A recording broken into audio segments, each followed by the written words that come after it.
Well, hello, everybody, and welcome to episode 47 of the Unstoppable Entertainment Show, the most comprehensive entertainment news show on the internet. I am, of course, Nate Schaffner, otherwise known as the Unstoppable Nate. How are you all doing? I hope you're doing well. I know it's a crazy world out there right now, and I hope that this show can provide a brief respite from whatever it is that you're going through in life. I am going to try to do a couple of shows today. Got some uh, great stuff to talk about this week. So I hope you're doing okay. I hope you're doing well, and I hope you continue to enjoy the show. So before I get started, I just wanted to remind everybody that if you like this show, go ahead and hit that like button, hit that subscribe button, spread the word, tell your friends. Also, if you have a comment, a question, or if you'd like me to talk about certain movies or franchises, you can email me anytime at the address listed in the description of this video. So, with that out of the way, let's get started this week with this. So, um, you might recall a few weeks ago, over the past few weeks, it has been announced that there's going to be another film adaptation of A Christmas Carol called Ebenezer, and it's going to star. It's going to be directed by Ty West, and it's going to star Johnny Depp as Ebenezer Scrooge, and it's going to star Ian McKellen as well. Well, there's been more casting news regarding that movie, and I have to say, um, this is shaping up to be this movie is shaping up to have a more star-studded cast than I anticipated. Um, Let me just okay. So uh, this article is on Joe Blow, published by Cody Haman. um, so a little ways down here, uh, this article says that Deadline has broken the news that Daisy Ridley, Rupert Grint, and Sam Claflin, in addition to a few others, but those are the major names that are sticking out to me. So Daisy Ridley, Rupert Grint, and Sam Claflin have joined Ebenezer: A Christmas Carol, starring Johnny Depp. And I have to tell you, this this is a star-studded cast, and this could be even this could be an even, I don't want to say bigger movie, but um, I think I'm trying to think of the right way to say this. Um, this I don't want to say bigger movie, but I guess it is. Like this cast is great. I wasn't expecting this movie to have such a high profile cast in addition to Johnny Depp and Ian McKellen. I guess is the best way to put it.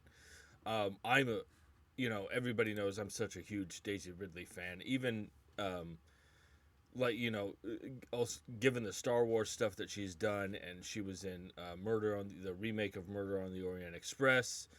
Um, she's done some.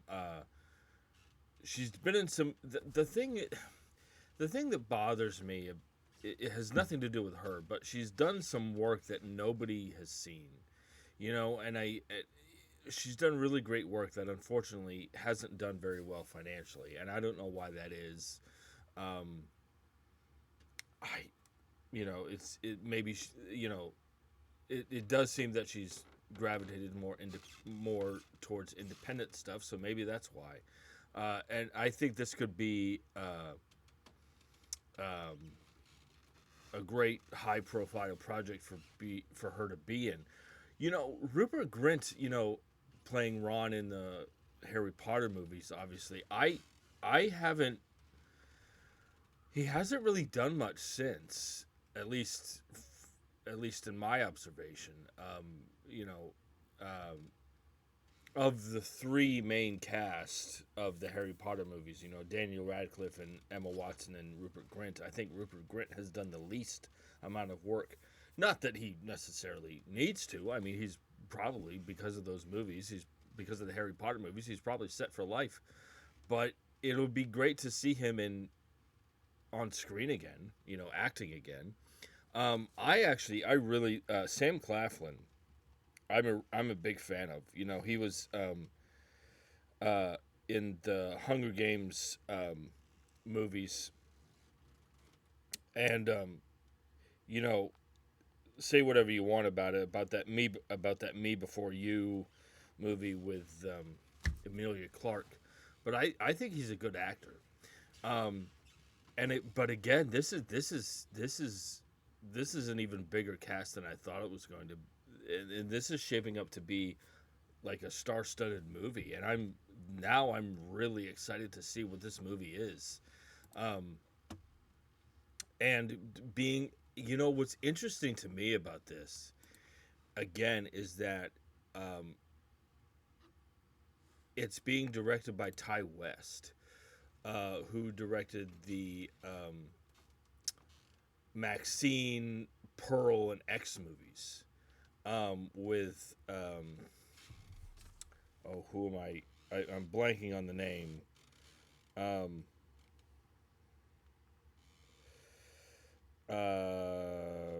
Mia Goth.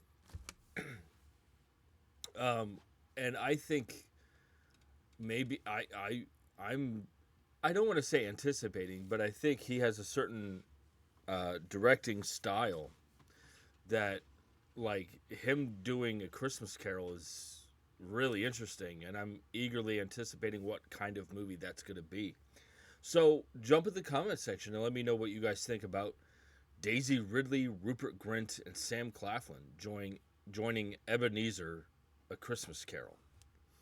Uh, so let's move on here to this. So again, another movie that has been talked about, or that not that I've been talking about over the past couple of weeks is Ron Howard's new movie, Alone at Dawn, which centers on this investigation following the death of an Air Force combat controller.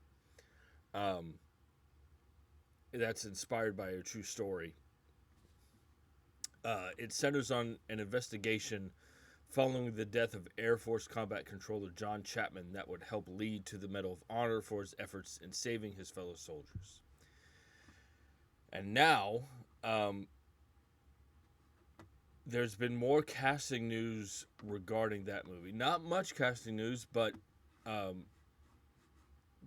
this is what this article says. This article is on the Hollywood Reporter, published by Ryan Gajewski. And a little ways down here, this article says that Devin Bostick and Sean Kaufman, in addition to a few other names, have joined the cast of this military drama Alone at Dawn. Now,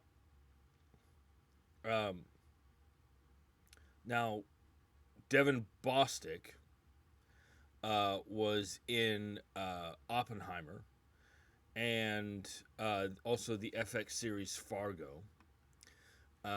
He's also going to be in this upcoming movie titled Crime 101,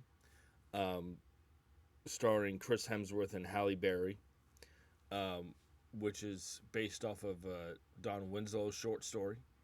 And that movie looks great. So Sean Kaufman's breakout role was I got something in my eye. Sean Kaufman's breakout role was in The Summer I Turned Pretty, and then he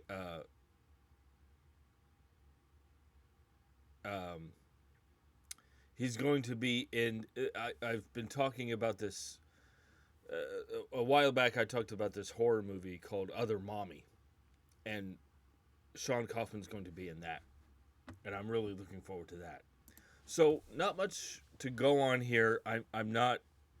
I'm a little familiar with the work of these two actors, but I always say, the more casting news means they're going to start filming soon, and I'm really excited about that. I'm a huge Ron Howard fan ever since I saw Apollo 13 in the theater, and I've followed his career and researched his filmography ever since. And I his last movie, I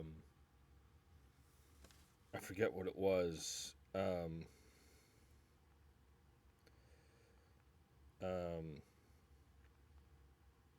Eden, that completely flopped financially, which is unfortunate. But he seems to be on the rebound pretty quickly, which is good. You know, but again, this casting news, at least to me, signals that they're going to start filming soon, and I'm really looking forward to this. I hope it's good, and I hope it does well. So jump in the comment section and let me know what you guys think about Sean Kaufman and Devin Bostick joining Ron Howard's military drama Alone at Dawn. Excuse me, just a sec.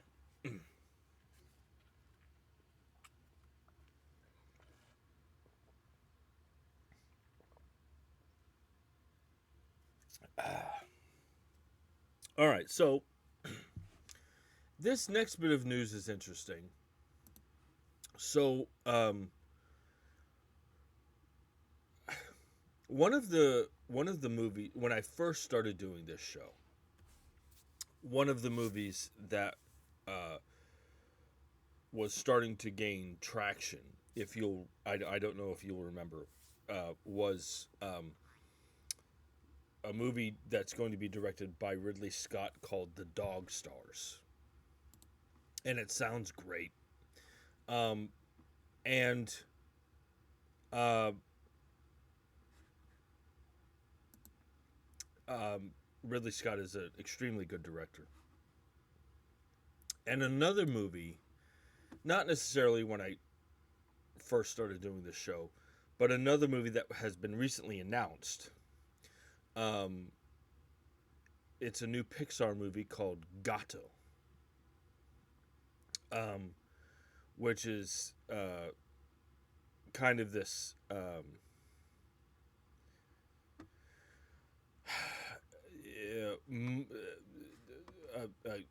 a kind of it's a Pixar movie, and it's like this feline mob movie, and it sounds really cool. Well, um, there has been news regarding both those movies, and I'm going to get into it now. So, this article is on Joe Blow, published by Kevin Fraser. And I'm just going to read this article. Disney is playing a little release date shuffle as we enter the final weeks of 2025. So, this article was published about a month ago. The studio has pushed the release of Ridley Scott's The Dog Stars from March 27th, 2026 to August 28th, 2026. But they've also moved up Pixar's Gato from from June 18th, 2027 to March 5th, 2027. So,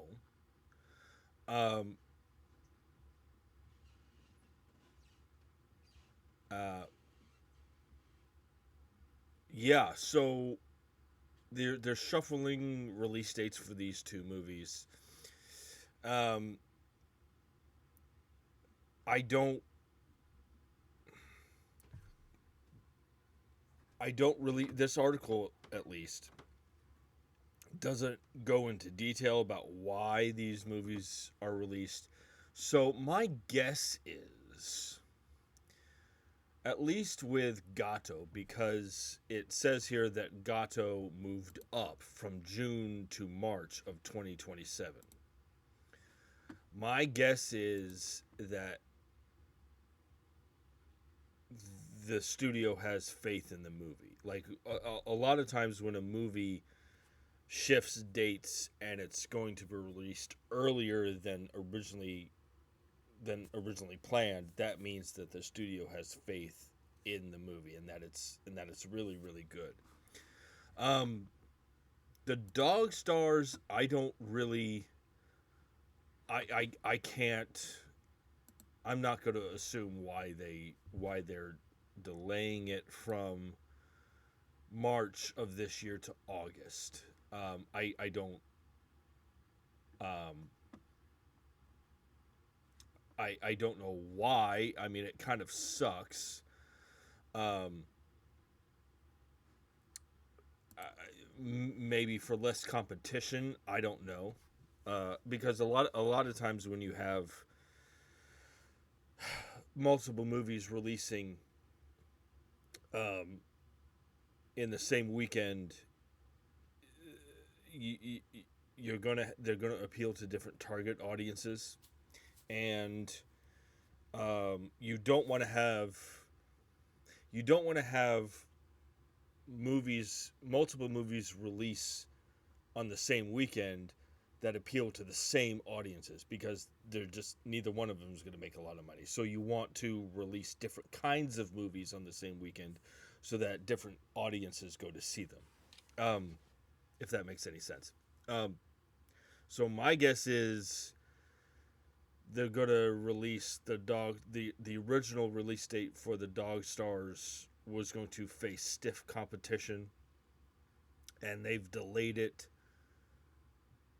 so that it can be released under less competition. I don't know. Hopefully, it's nothing um, related to the production of the movie. Hopefully, everything is a-okay when it's regarding the filming of the movie. I hope so, because I really want. I'm eagerly anticipating this movie. So yeah, so those are my thoughts on the shifting of the release dates for these movies. So if you have any opinion on that, let me know. I'm eagerly anticipating both movies. Um, so jump in the comment section. Do you like the sounds of these movies? I mean, Ridley Scott's The Dog Stars is kind of this.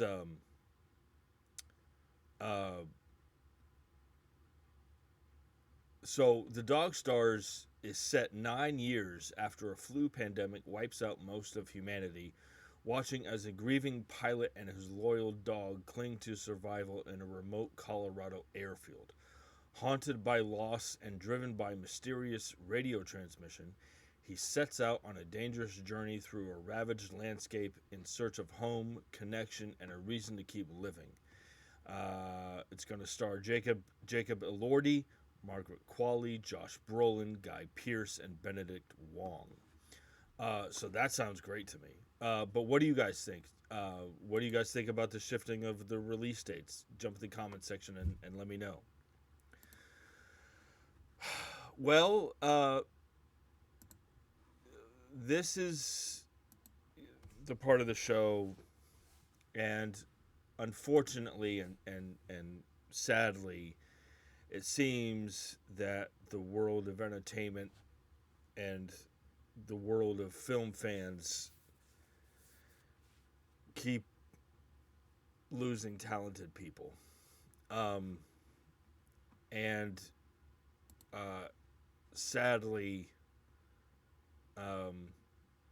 especially recently, I mean, the talented people that we've lost, that film fans in the entertainment world, the talented people that we've lost over the past several weeks is heartbreaking.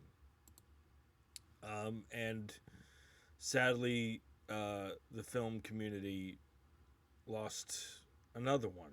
Um, on December 21st, James Ransone, uh, who was known for playing uh, Ziggy uh, Sopotka, Sopotka on The Wire, and he was also in. He played the adult version of Eddie Kasprak in It Chapter 2. Um, he died, and it wasn't just that he died. He committed suicide, um, and I'm out of respect. I'm not going to reveal um, how he did that. I'm just going to say that he took his life. Um, so, um, but like I said, he played the older version of Eddie Kasprak in It Chapter 2. He was in Black Phone 2 recently. Um, and he was on the TV show Poker Face. Um,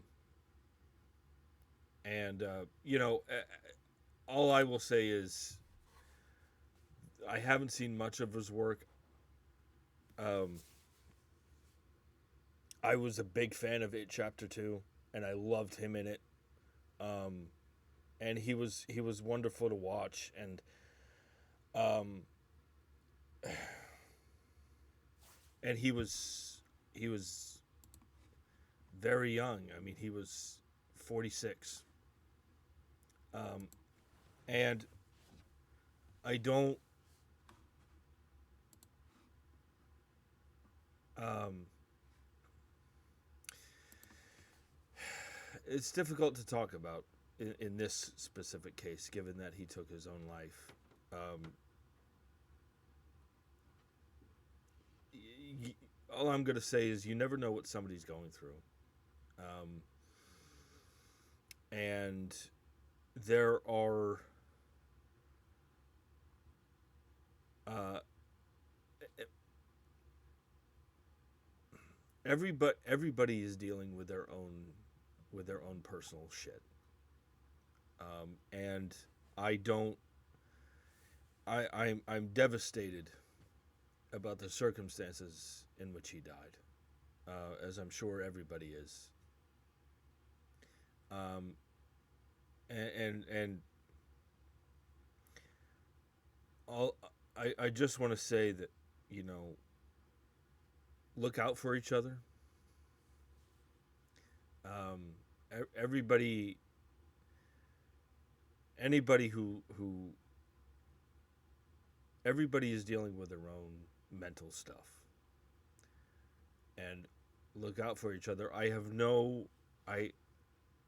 I have no idea why he felt the need to do this. Well, I don't know. Obviously, I don't know what he was going through. I don't. I wish that he.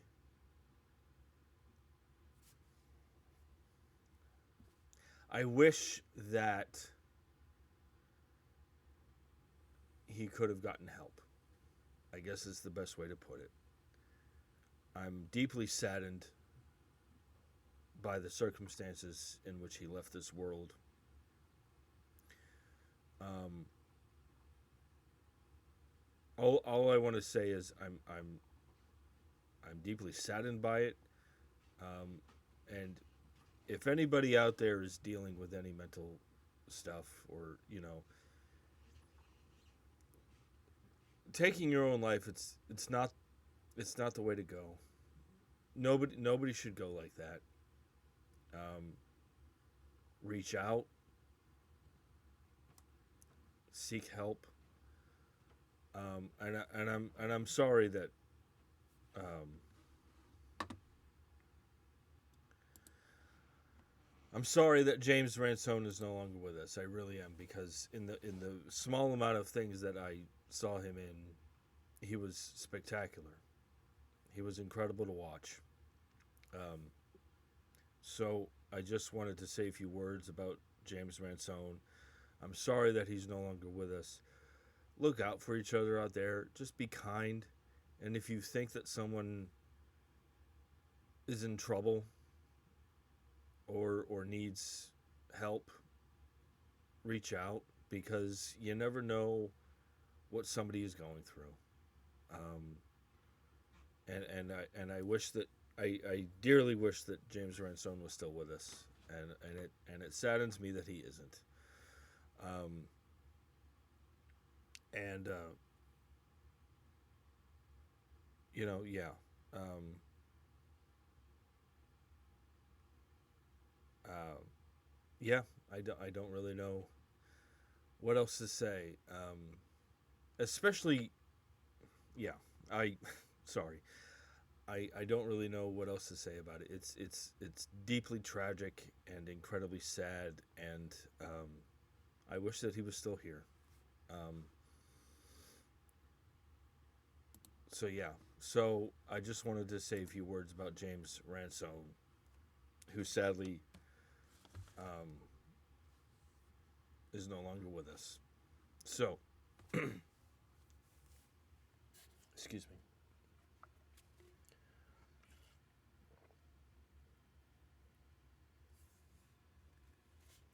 Okay, let's. I'm gonna try to move on here. I'm gonna move on to something a little more pleasant.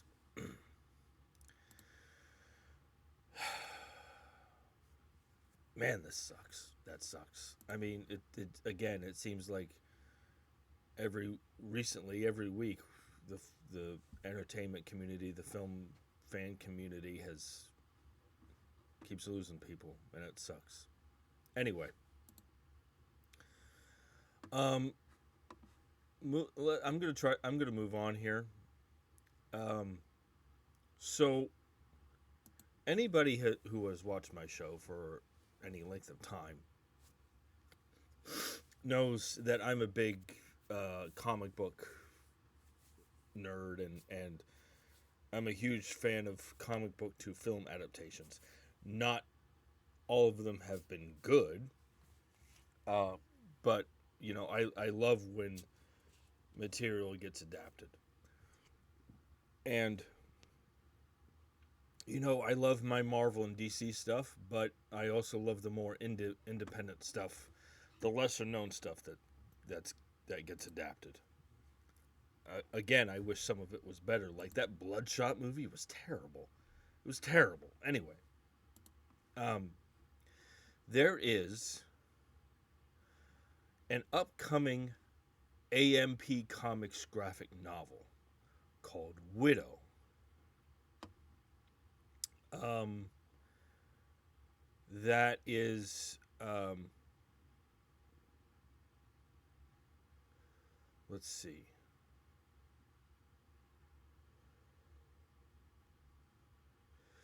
I'm I I'm just gonna read. This article was on Joe Blow, published by Cody Haman, and I should point out that this article was published 4 weeks ago. So just with that context. So this article reads: earlier this month, a thriller called Widow, based on an upcoming AMP Comics graphic novel, went into production in North Carolina, and director Don Hanfield managed to assemble an impressive cast for this film. The cast is headed up by Lou Diamond Phillips from Young Guns, obviously, Jackie Earl Haley, and Abigail Cohen. Um, so, uh, Hanfield, I, I, I, apparently, according to this article, um, he wrote this graphic novel. Um, there's a synopsis here in this article. Desperate and on the run with her infant son, a young mother races across empty highways and forgotten truck stops, hunted by ruthless cartel enforcers and relentless federal agents. But in the shadows between predator and prey, something far more terrifying is stirring. And nothing in this story is what it seems. Uh, that sounds interesting. There I love that it's not. It sounds. This sounds interesting. Like it sounds like we don't know what it's. Uh, like we don't really. This is a movie like. It sounds like we don't really know what's gonna happen. Like we never like as the movie progresses, we won't know what's really going on until the very end. That's what this movie sounds like. I think that's wonderful. Um, so it's apparently, according to this article, Don Hanfield wrote the upcoming graphic novel with Joshua Malkin, and he's also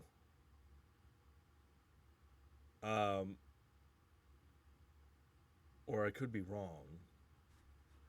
Let me see here. I want to make sure I get this right.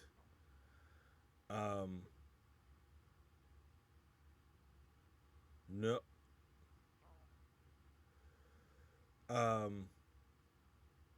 I want to make sure. Hold on. I'm so sorry about this.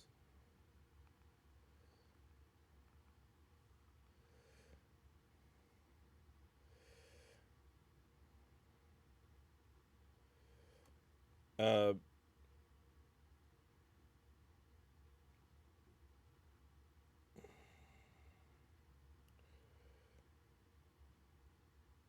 oh no. So I'm so sorry. So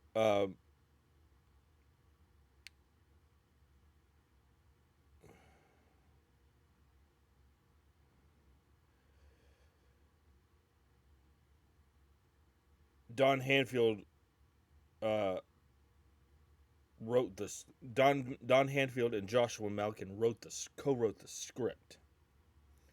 Um, um,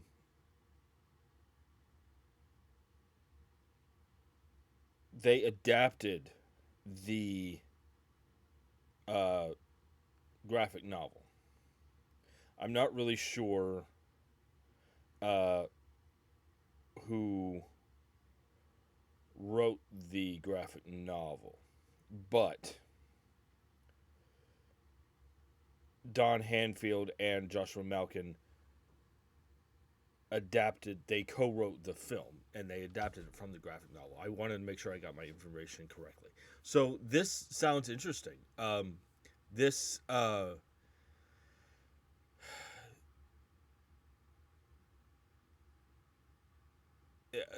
should point out that there's a statement from Don Hanfield in this article. Um, the producers of and this is a statement. The Hollywood Reporter notes that the producers tease that, like recent hits such as Barbarian and Strange Darling, this feature will shift gears midway through in an unexpected way. Okay, that sounds awesome. That's what I'm saying. Is like we don't really know what's happening in the movie until about three-quarters, halfway through the movie. We don't really know and Barbarian. See, watch Barbarian. Anyway, so this sounds interesting to me. I love that it's not this. It doesn't sound like it's going to be this stereotypical uh, uh, story of desperate people on the run. You know, it sounds like it's going to be more, a little more scary and unexpected. So Lou Diamond Phillips obviously is great. Jackie Earl Haley, I really enjoy watching him. He was obviously played Rorschach in the Watchmen movie, which was, I'll be honest with you, I thought the Watchmen movie was decent. I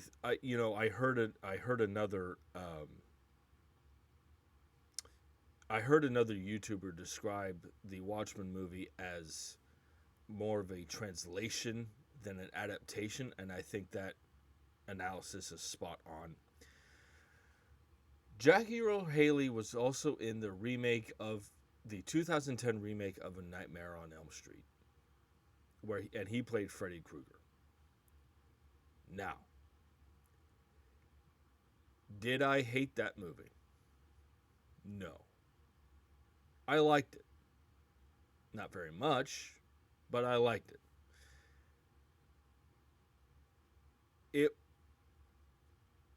Jackie Earle Haley, again, I think that was Jackie Earle Haley. Yeah. Um,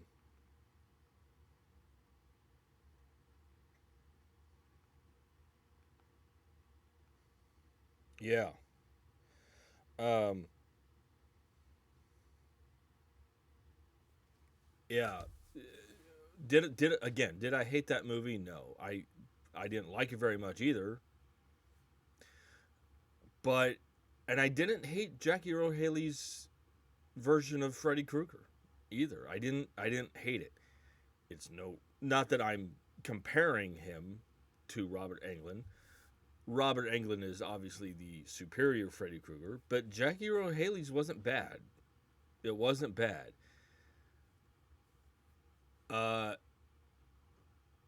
that Nightmare on Elm Street remake I thought was infinitely better than the remake of Friday the 13th. I'll tell you that. Um, but Jackie Earle Haley's a wonderful actor, and I really like watching him. And again, um, you know, I like that these more independent graphic novels are getting film adaptations. I love that. Lesser known properties. Um, and hopefully, uh, hopefully this upcoming graphic novel sells well, and maybe the movie will cause an increase in sales for the graphic novel. Who knows? But so jump in the comment section and let me know what you guys think about this upcoming Widow movie. Again, the plot synopsis reads: Desperate and on the run with her infant son, a young mother races across empty highways and forgotten truck stops, hunted by ruthless cartel enforcers and relentless federal agents. But in the shadows between predator and prey, something far more terrifying is stirring, and nothing in this story is what it seems.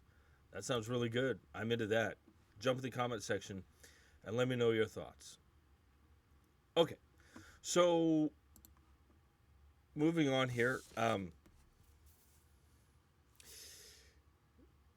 There's this for the past couple of weeks. I've been talking about this upcoming film adaptation of the video game Sleeping Dogs, which is going to star Simu Liu, who played Shang-Chi. Um, and there has been a director finally announced for this movie. This article is on Joe Blow, published by Steve Saig.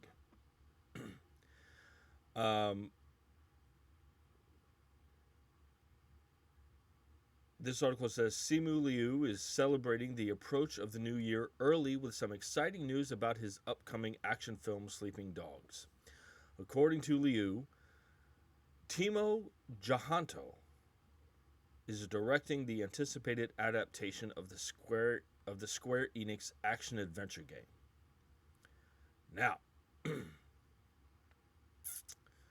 Timo Jahanto, the director, he directed Nobody 2, obviously the sequel to Nobody, starring Bob Odenkirk. Which I haven't seen. I haven't seen either one of them, to be honest with you. But he will also be directing the upcoming Beekeeper 2 with Jason Statham.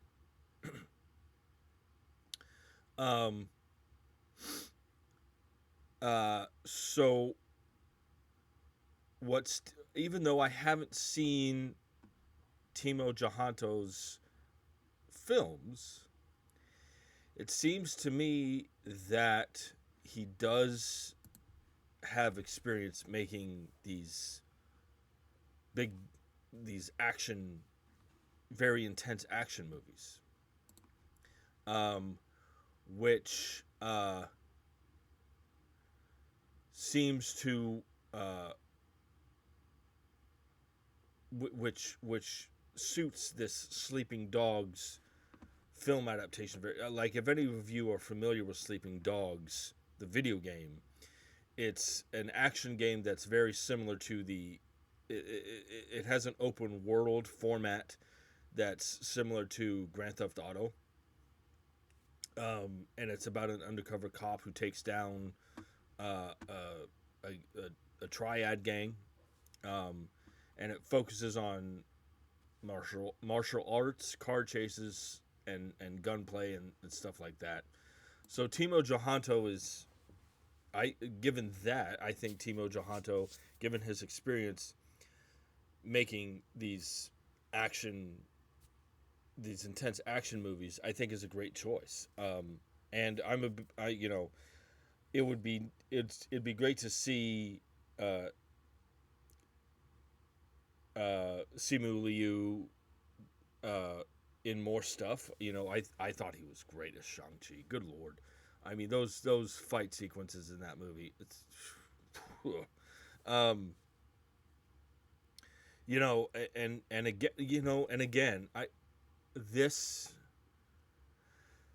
this could be one of the few video game to film adaptations that's actually good. I mean, I've heard good things about Nobody 2, and I'm anticipating. I'm looking forward to the Beekeeper 2 with Jason Statham. So we will see what happens with this movie. I hope it's good. It sounds like Timo Jahanto is the right person for the job. So jump in the comments section and let me know your thoughts about that. So let's move on to something else here. And this is this is a bit disturbing. And it's a little, I feel the need to talk about it, even though it is a little disturbing, and but let me preface this by saying, I am a huge fan of Will Smith. He's been one of my favorite actors for a long time. However, I think it was I don't remember what year it was. It was a couple years ago. I think it was last year, actually, maybe a couple years ago. There was that now infamous incident at the Oscars.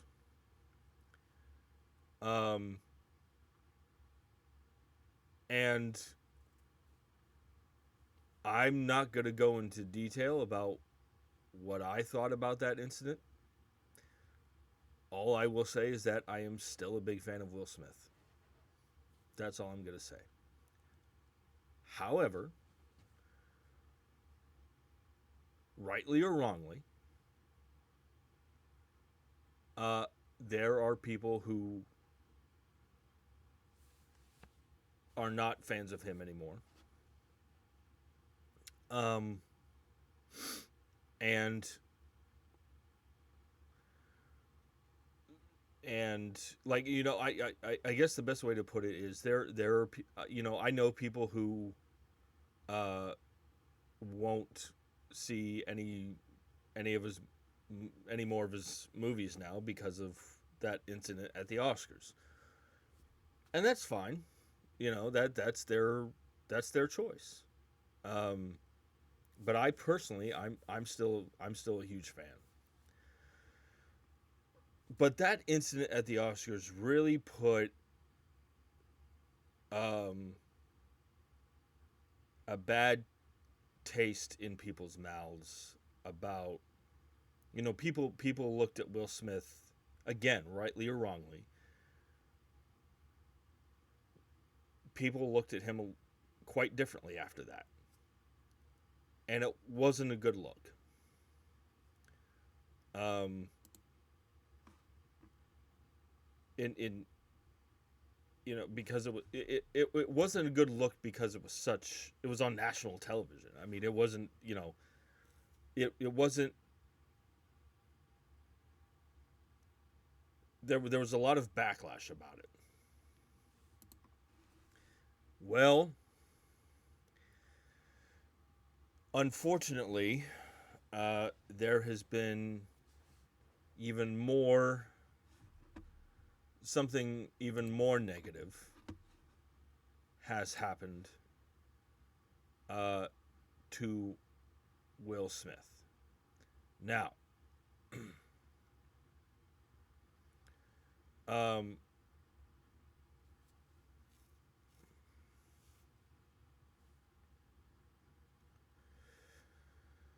I want to make sure I get my information correctly here. Um,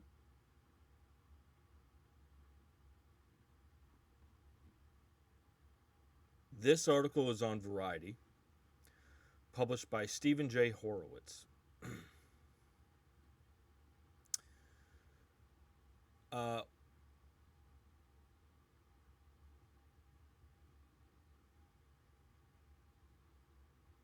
Will Smith has been sued by a tour violinist who is accusing um, who's accusing the rapper of, and by rapper, I rapper now actor. Will Smith has been sued by a tour violinist who is accusing Will Smith of sexual harassment, wrongful termination, and retaliation. Um, now,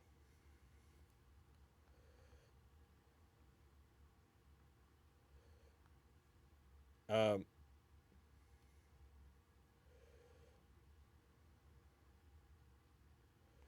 I want to make sure I get my information correctly about this. Get my information correct about this.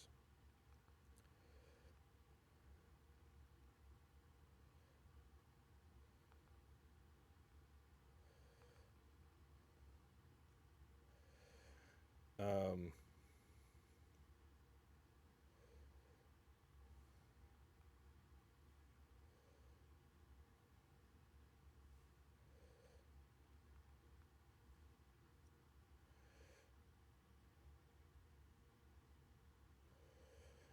so,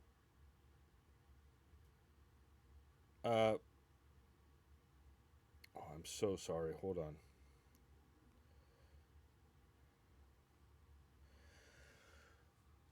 So, Will Smith has been sued by a tour violinist who is accusing Will Smith of sexual harassment, wrongful termination, and retaliation. In the suit, musician Brian King Joseph names Smith and Treyball Studios management as defendants and accuses Smith of predatory behavior and deliberately grooming and priming Mr. Joseph for further sexual exploitation while on his Based on a True Story 2025 tour this past spring. Now, I'm not going to go into any more detail about this. Um, and it does go into nauseating detail. I'll just say that. Nauseating detail about this. Uh, so I want to make sure.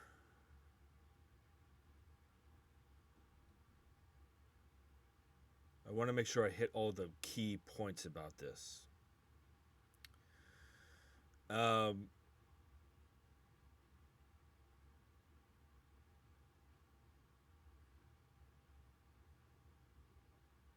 now, obviously, this article points out obviously a representative for Will Smith did not immediately respond to Variety's request for comment.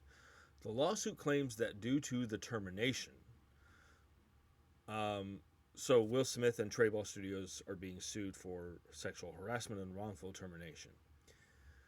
Um, the lawsuit claims that due to the termination, the musician um, Brian King Joseph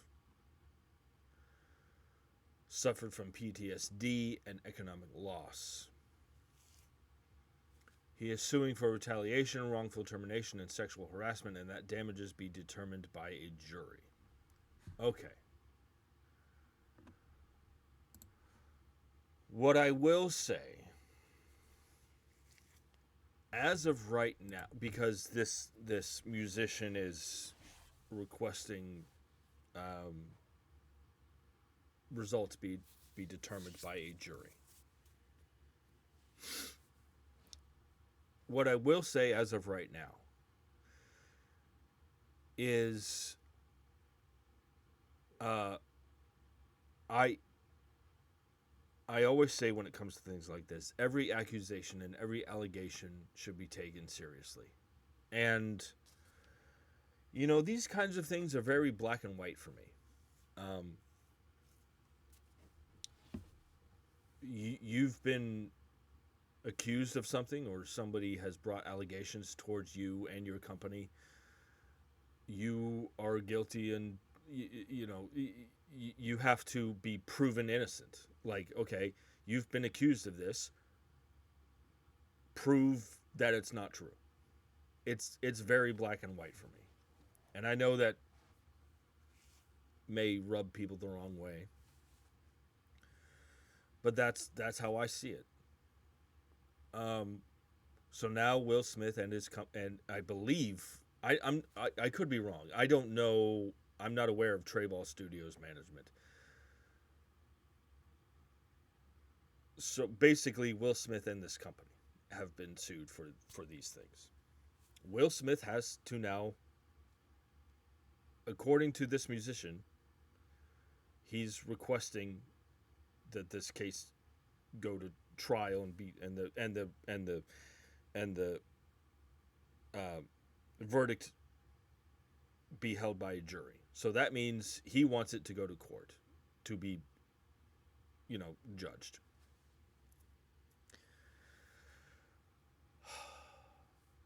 It pains me to say this.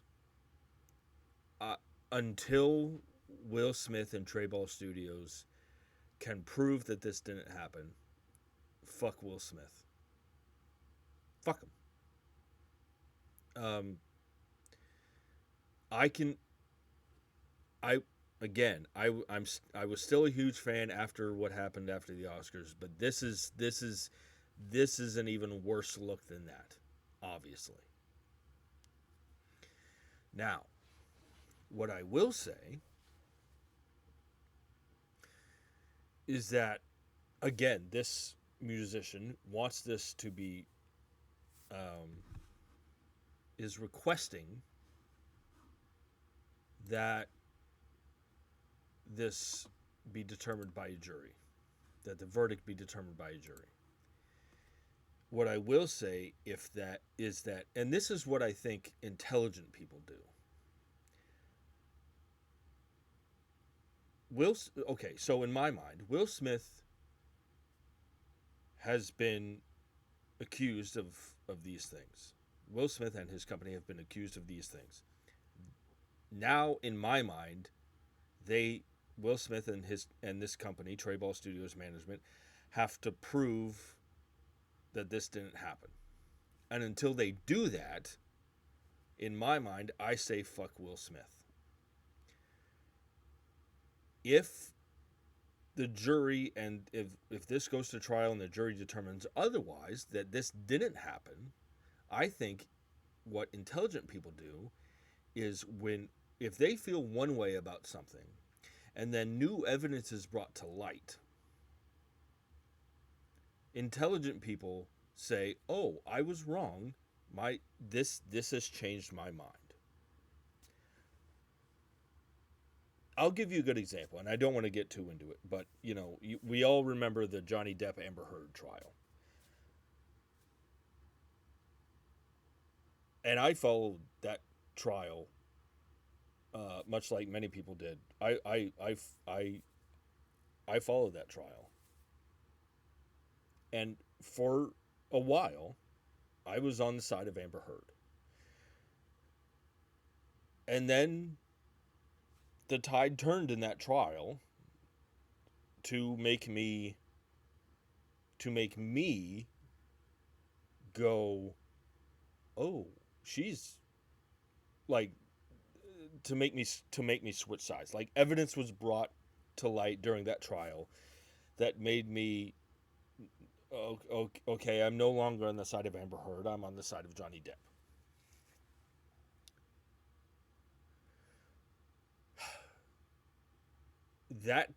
If that happens during, like, if this musician,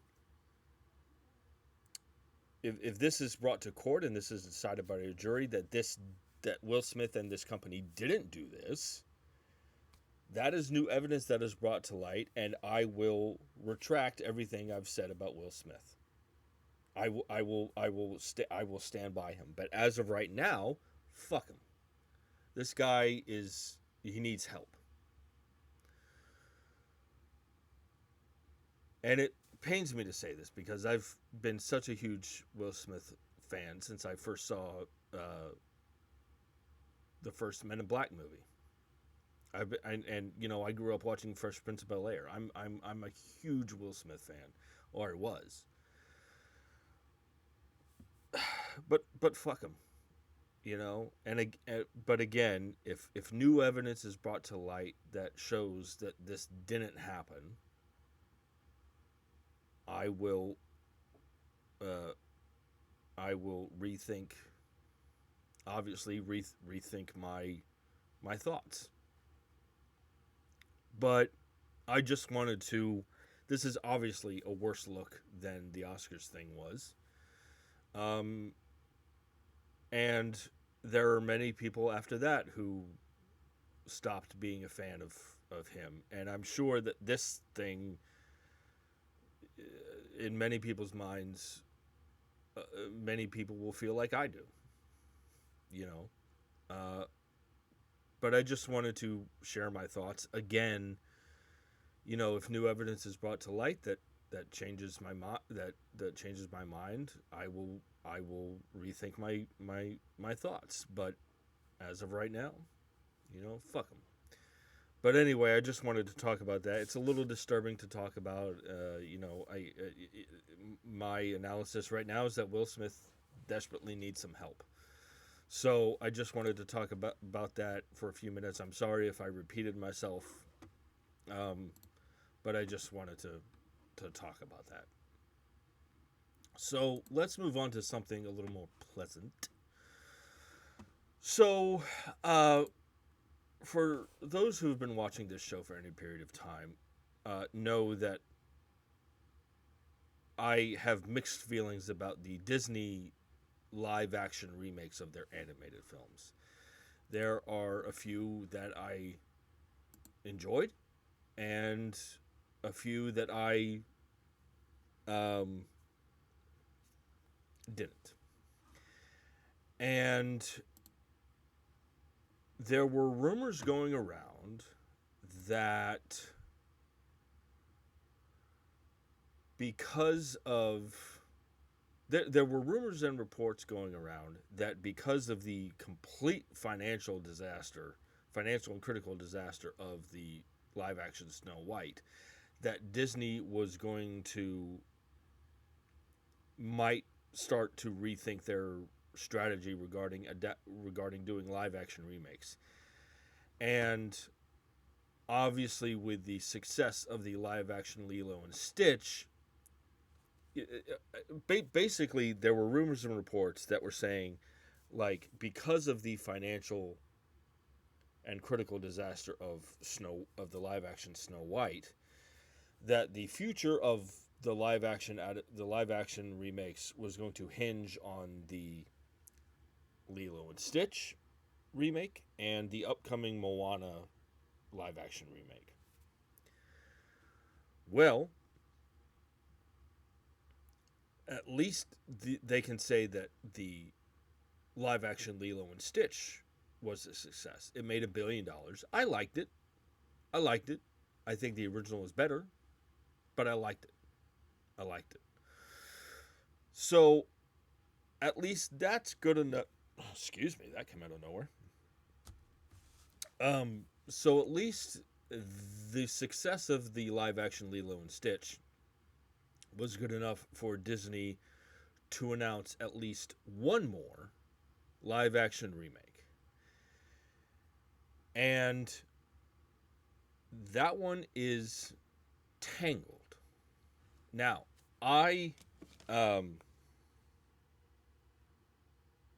hold on just a second. I apologize profusely about this.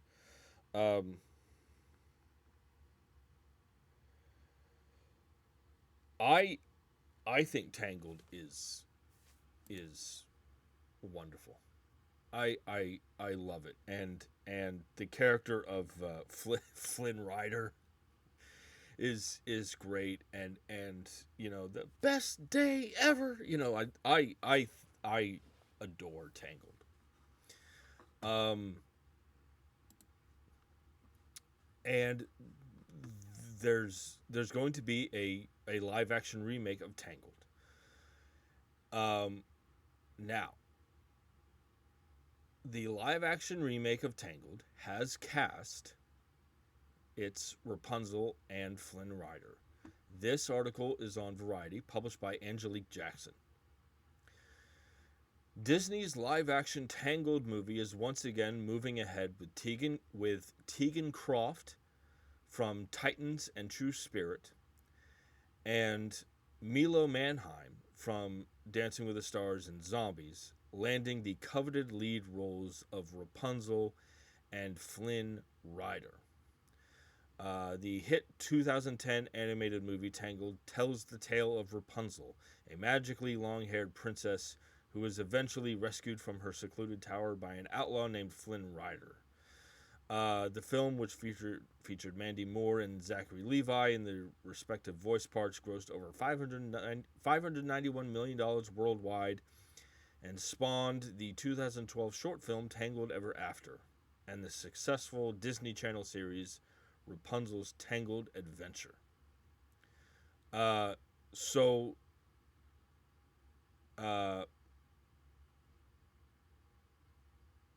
It should be noted here, this article does point out that Michael Gracie, who directed The Greatest Showman, is going to direct this movie. Let's see. Jennifer Caton, who wrote Thor: Love and Thunder and I Know What You Did Last Summer, is going to write it. I believe that's the more recent I Know What You Did Last Summer. So here's what I'll say.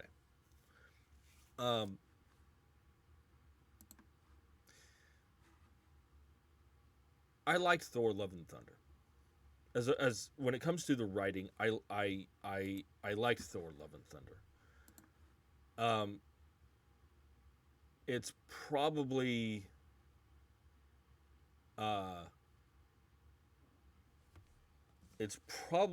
my least favorite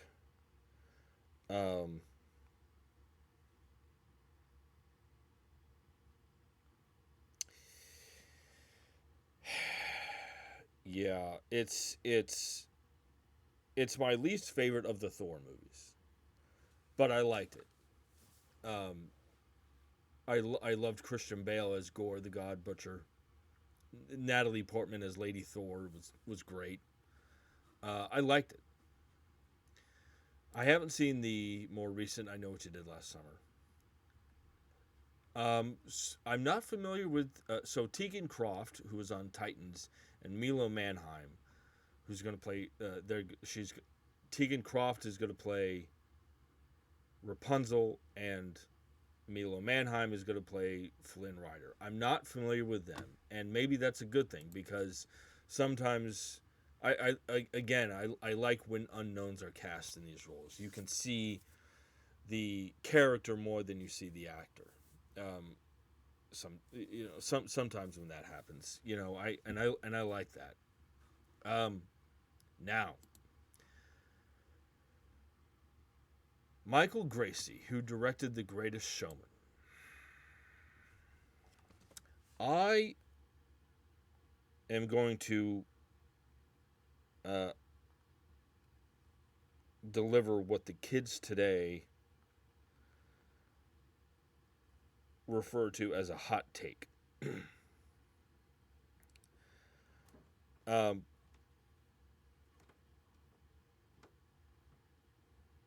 I I thought The Greatest Showman was okay. Um,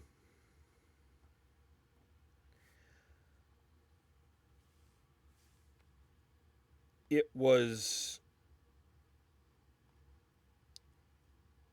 advertised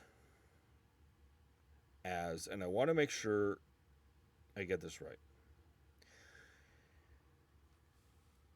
The movie was advertised as um, the birth of the movie was advertised as a biopic about P.T. Barnum, and it's not. It's more of this fantastical historical fiction movie musical.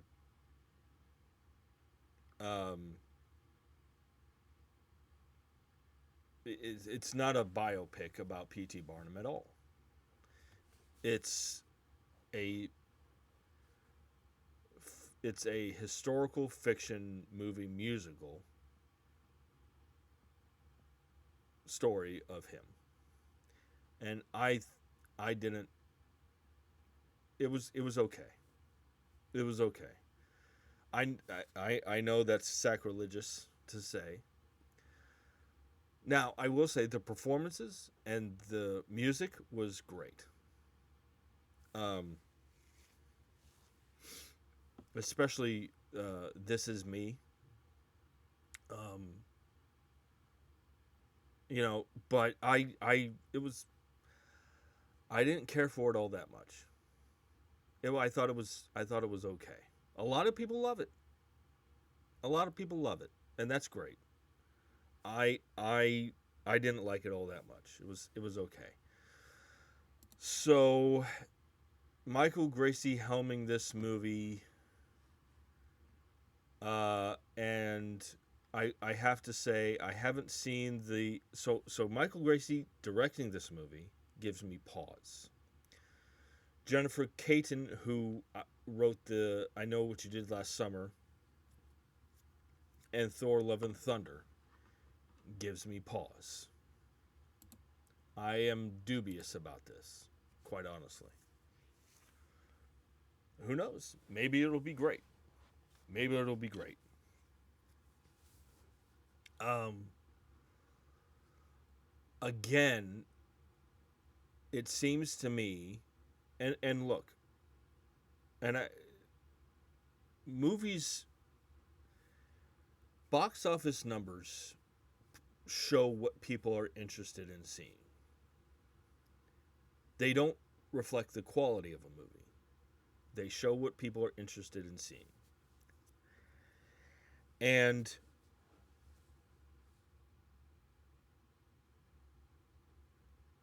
people, it seems to be very evident that people are choosing to vote with their wallets about whether or not they are interested in seeing these live action Disney remakes.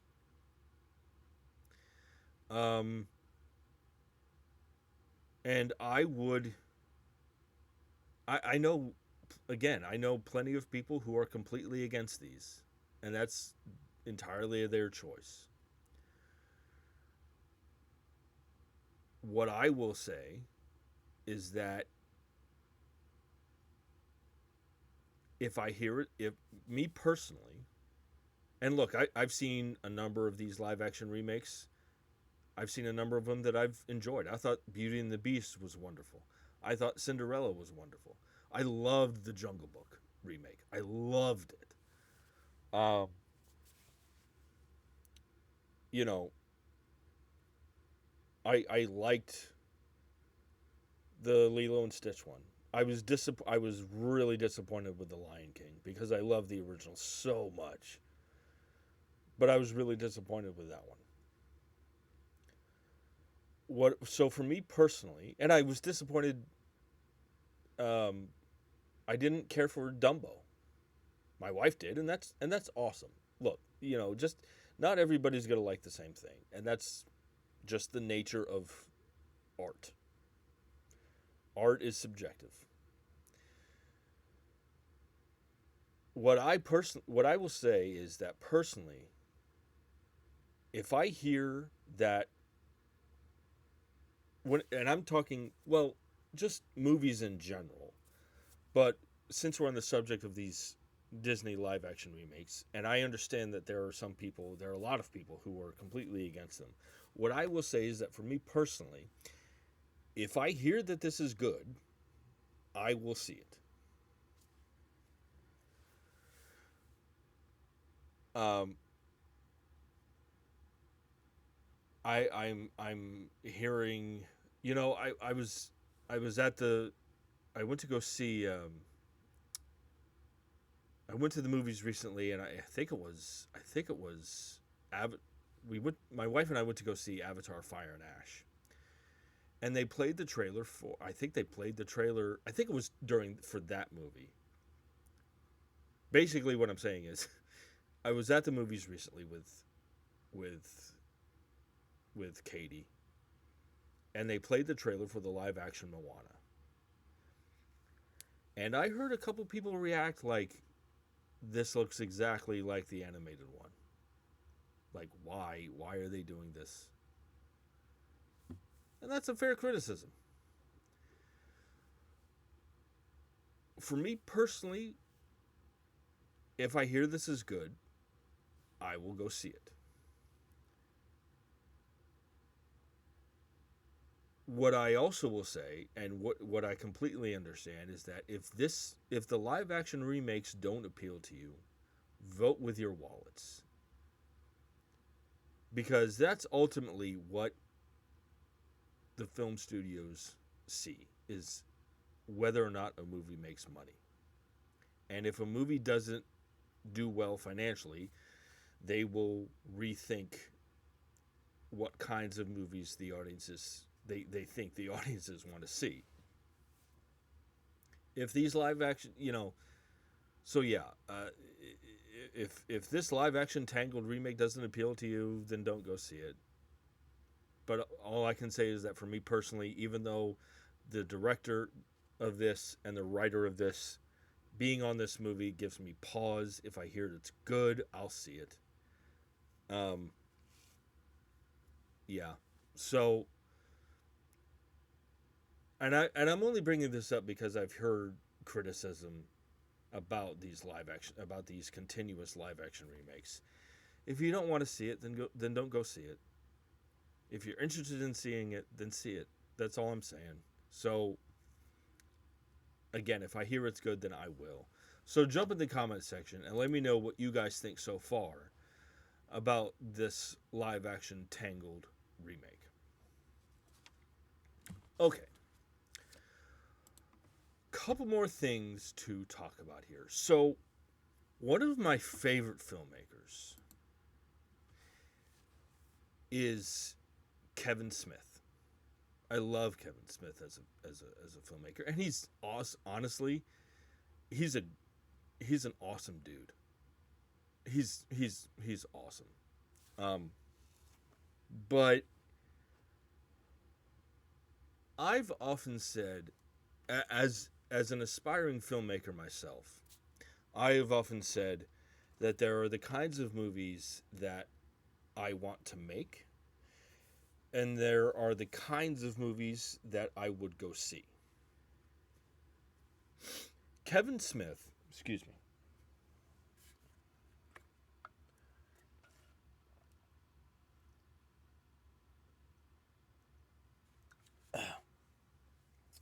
Kevin Smith is an inspiring filmmaker to me personally because he makes the kinds of movies that I and I don't mean this as a negative commentary on the kinds of films that he makes. I love his movies. Kevin Smith makes the kinds of movies that I want to make, where they're not big budget blockbusters. He makes movies with his friends. That's awesome. And he doesn't do a lot of complicated visual effects shots. I mean, they're it's inspiring because if you know Kevin Smith's background and how he got into filmmaking,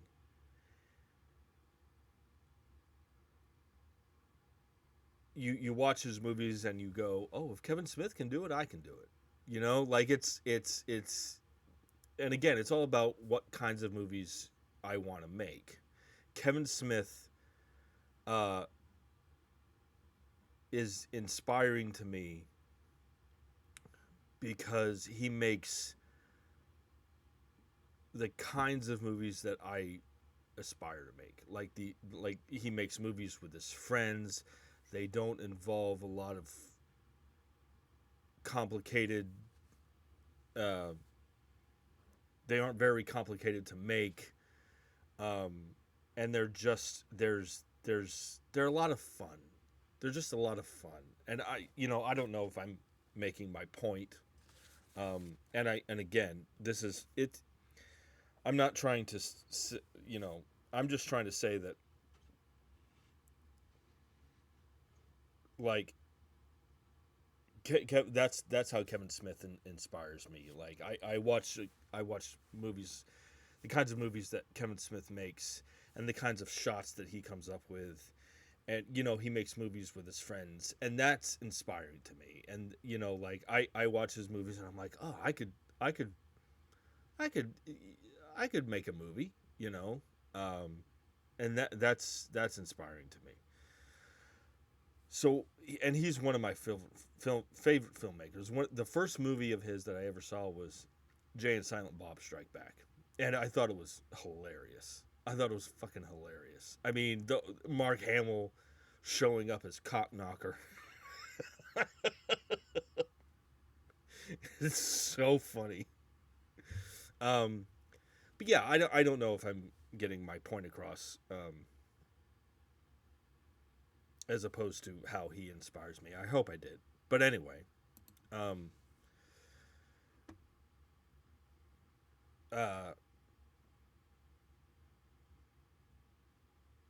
so I haven't seen.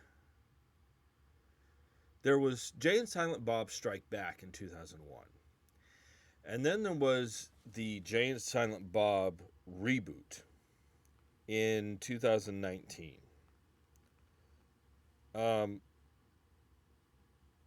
Which I heard was pretty good. And that's the other thing about Kevin Smith. Like, that I've always got the impression is that he couldn't give the furry crack of a rat's behind what critics think what critics think of his movies. He makes movies because he loves movies, and he loves making movies, and that's the impression that I've always gotten from him. And that, again, that's from a selfish point of view. I see a lot of myself in Kevin Smith.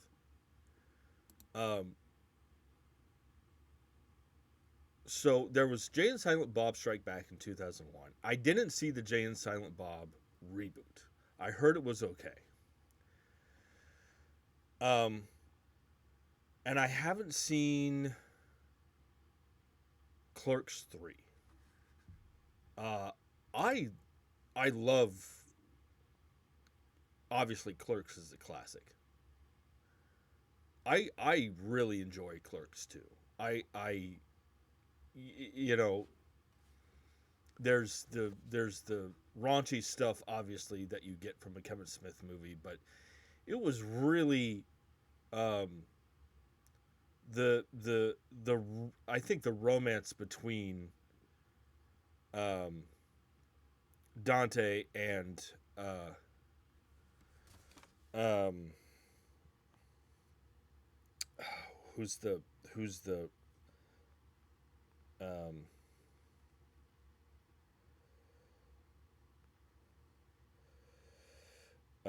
in Clerks 2, Rosario Dawson. Um,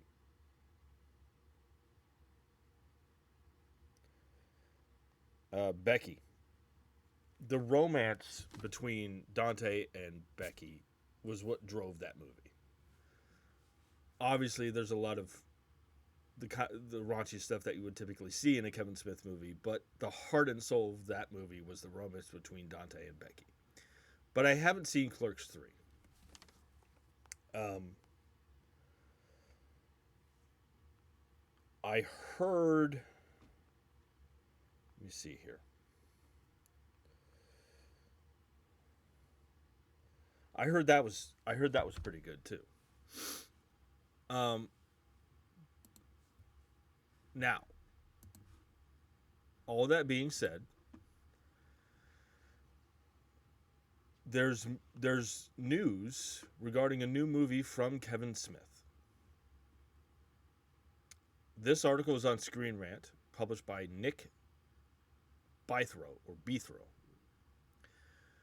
A new Jay and Silent Bob movie has been confirmed as Kevin Smith reveals the first plot details of the View Askew universe's next installment.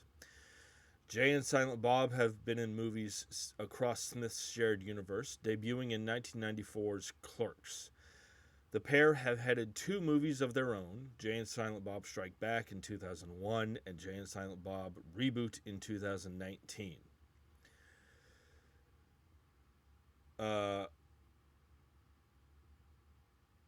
Speaking with Collider, Smith confirmed that Jay and Silent Bob will be coming back for a third movie with the pair front and center.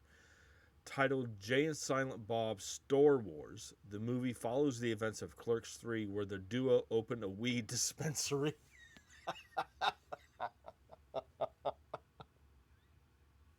Oh my god. Oh my god.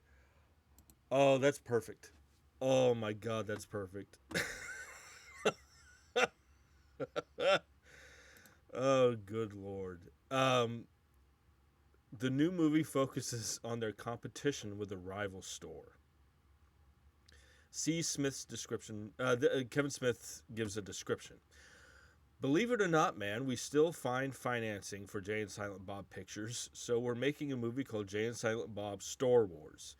For those who recall and still follow this closely, in Clerks 3, they now run their own dispensary, since weed is legal in New Jersey. Store Wars is basically spy versus spy. Another dispensary opens up across the street, and they spend the whole movie fighting and trying to destroy one another. So it's a stoner comedy, man, of the highest order, and I'm happy as hell.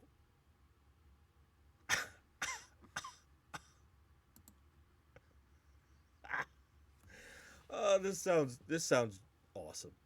This sounds awesome.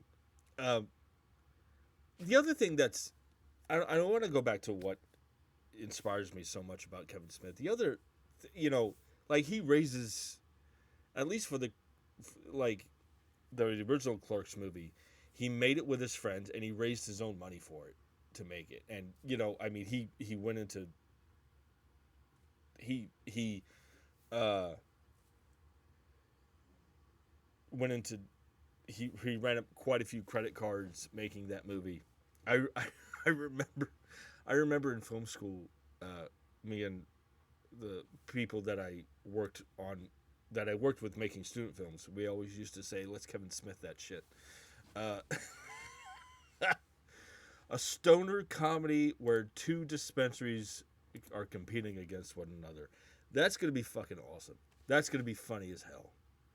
Um, and I love, and there's always that one moment where uh uh Jay Jay's heterosexual life mate, Silent Bob, there's always that wonderful moment where Silent Bob just has that one beautiful monologue, kind of like Chasing Amy, or in Jay and Silent Bob, the sign on the back of the truck, you know.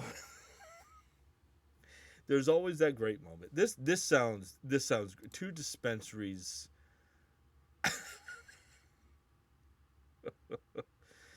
uh this sounds awesome. I hope people go to see it because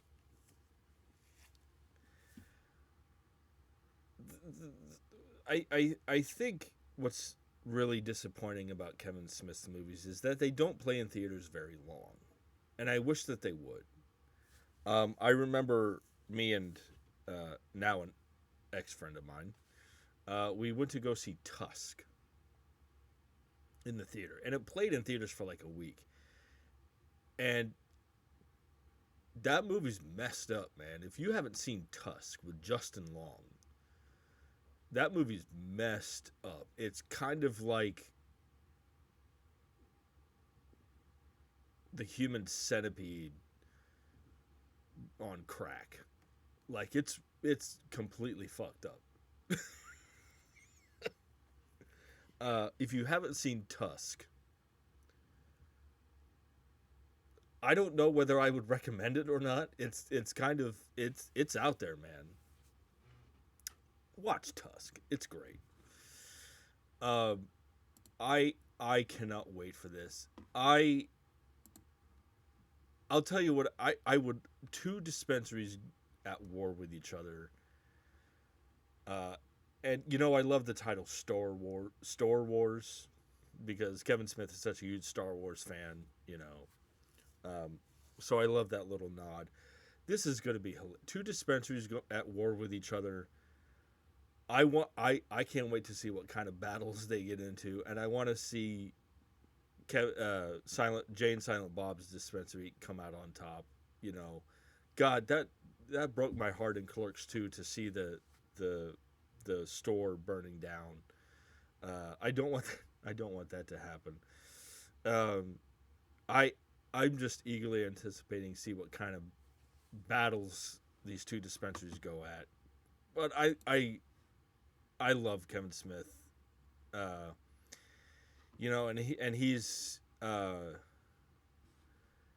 He's gone through his own personal stuff too. Like, he's lost a lot of weight, and I mean, he's dealt with a lot of personal stuff in his life, and come out the other side for the better, and I applaud him for that. And he's so inspiring to me, and again, this sounds this sounds great. God, I can't wait to see this movie. So jump in the comment section and let me know what you guys think about Jay and Silent Bob Store Wars. Okay. Jesus. Okay, so one last bit of news here on this episode.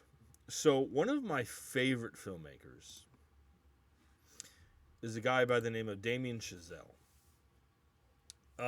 He directed the Oscar-winning La La Land with Emma Stone and Ryan Gosling, which I loved. I loved La La Land. He also directed uh, another movie with Ryan Gosling um, called First Man, which is about um, the Apollo 11 moon landing. It's called First Man, and that movie is fan-fucking-tastic. I I don't know what it is. I love um,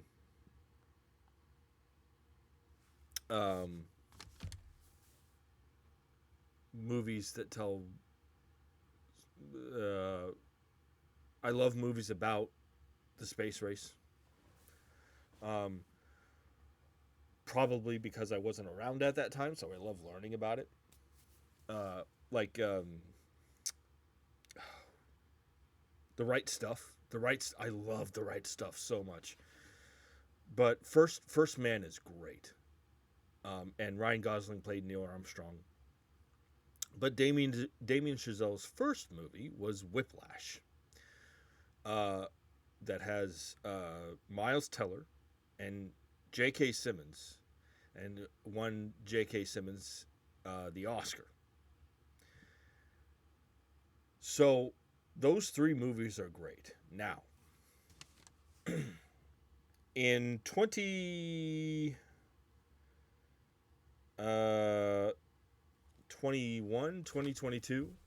he did this movie called Babylon.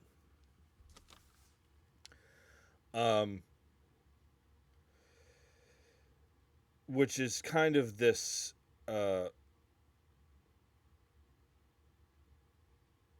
it kind of revolves around an era of decadence in early Hollywood, and it's kind of the story of excess, outrageous excess in in in uh, in this decadent era of early Hollywood. I have not seen it. I've heard it's terrible, and it completely financially failed. Critically and financially, it completely failed. And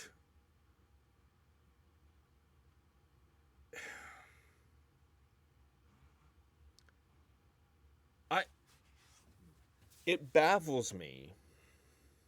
I mean, I kind of get it. Like after the financial failure of Babylon, Damien Chazelle as a director has had trouble making his next movie.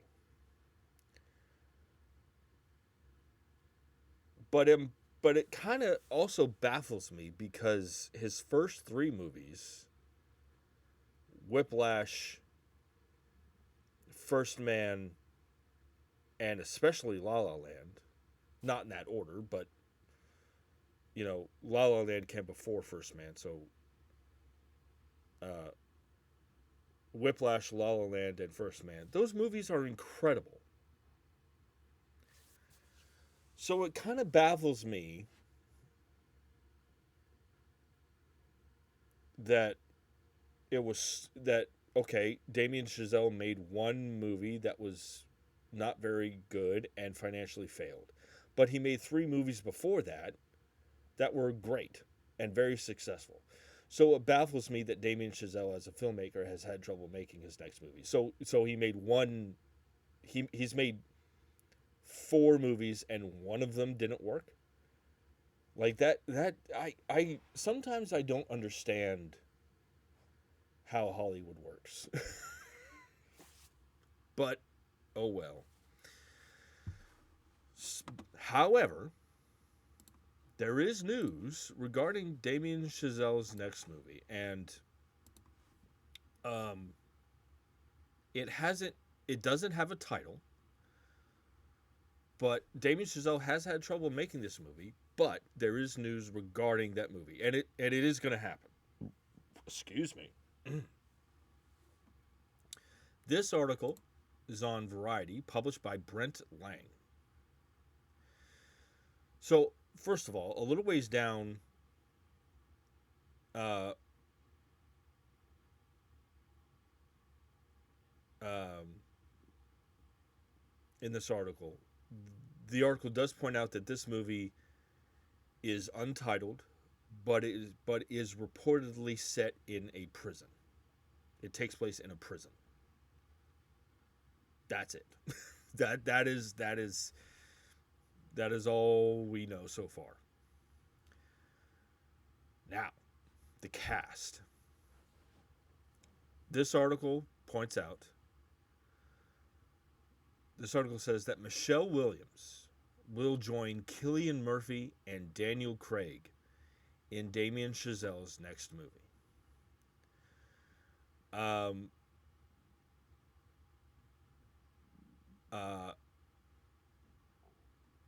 That is the cast announcements. Damien Chazelle won the Oscar for La La Land.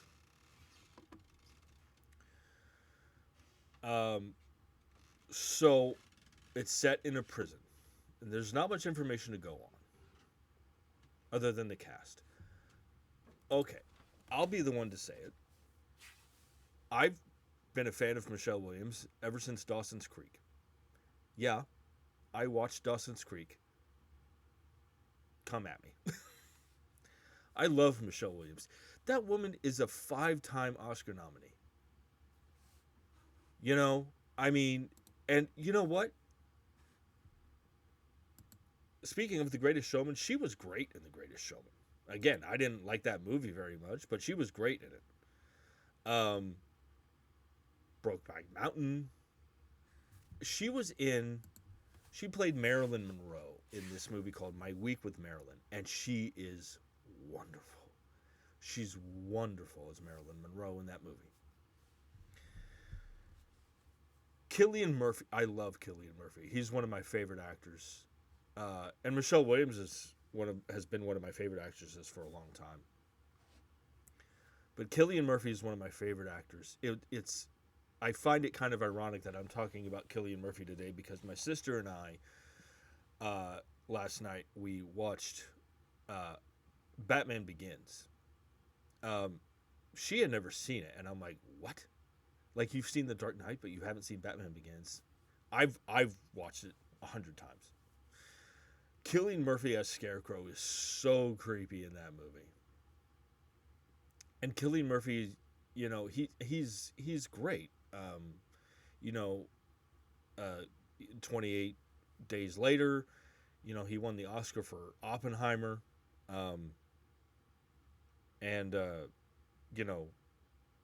He's a chameleon. He did this movie with Rachel McAdams called Red Eye. That, honestly, for the first 2/3 of that movie, the first 2/3 of that movie are great. And it kind of, after the last third of that movie, it kind of derails into a kind of a B movie. But I really like that movie. It was directed by Wes Craven. I love Cillian Murphy. Daniel Craig. And I'm going to say, you know what? Here's another hot take. Daniel Craig is the greatest James Bond of all time.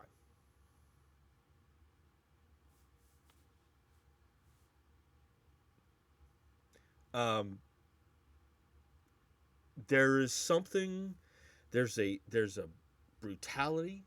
I thought there was a great brutality, a coldness, and yet an internal pain that he brought to his iteration of James Bond that you had never seen before. Like, Daniel Craig's iteration of James Bond was the first time that, like, his James Bond scared me. You know, I I I think his James Bond is the best. I grew up with Pierce Brosnan, so he's my favorite. He's probably my favorite, but Daniel Craig is James Bond. Whoever I'm going to say this, whoever takes over James Bond has some enormous shoes to fill. I love Daniel Craig's James Bond, and he's also great in the in the Knives Out movies as Detective Benoit Blanc, and that Foghorn Leghorn accent is perfect. It's so perfect. Daniel Daniel Craig is an actor. One of my friends we were talking about Daniel Craig a little bit, and she was like, Daniel Craig is one of those actors that you question, like you don't picture him in certain roles, and then you see him in that role, and you're thinking, wow, that was actually perfect casting, you know. Um, he's a very fine actor. And again, going back to James Bond, I think he should have gotten an Oscar nomination for Casino Royale, which was his first. And I've, you know, again, I guess that is what the kids today refer to as a hot take. But anyway, so Daniel Craig is going to be in this movie, and this it takes place in a prison. So not much to go on here. I haven't seen Babylon, but simply going off of Whiplash, La La Land, and First Man, I am deliriously excited to see this movie. Maybe I'll watch Babylon and I'll like it. I don't know. And also, from this cast, I'm deliriously excited to see this movie. I'm very interested to I'm looking forward to more plot details and more character descriptions. But simply based on the films I've seen from Damien Chazelle and the cast, I'm excited for this movie. You can come at me all you want about Daniel Craig's James Bond. I don't care. Um, anyway. But yeah, so again, it's kind of baffling that Damien Chazelle has struggled this much to get his next film off the ground. Uh, but I'm glad that he is, and I'm stoked for this cast. This cast is great. So jump in the comment section and let me know what you guys think about Damien Chazelle's next movie and the cast. Well, that'll about do it for this. That'll do it for this episode. I'm gonna try to get in one more today. I'm gonna try, but we'll see. So if I'm not able to, I will be back next week. So yeah. So by the way, if you have any suggestions or things that you'd like me to talk about regarding future episodes of the show, please feel free to email me or jump in the comment section and let me know. I just wanted to throw that out there. So I hope you enjoyed the show today. I hope you guys continue to enjoy the show. Please hit that like button, hit that subscribe button, and you know, yeah. I hope you guys continue to have a good rest of your day. And for my Ohio viewers, I hope that you stayed safe this past weekend, and I hope that you continue to stay safe. You know, where I'm at right now, we got 9 inches of snow. So it was. I woke up and I was like, "Whoa, okay." Like I didn't think we were gonna get anything, but anyway. So I hope you guys enjoy the show. Be kind out there and stay safe. And as always, I'll see you at the movies.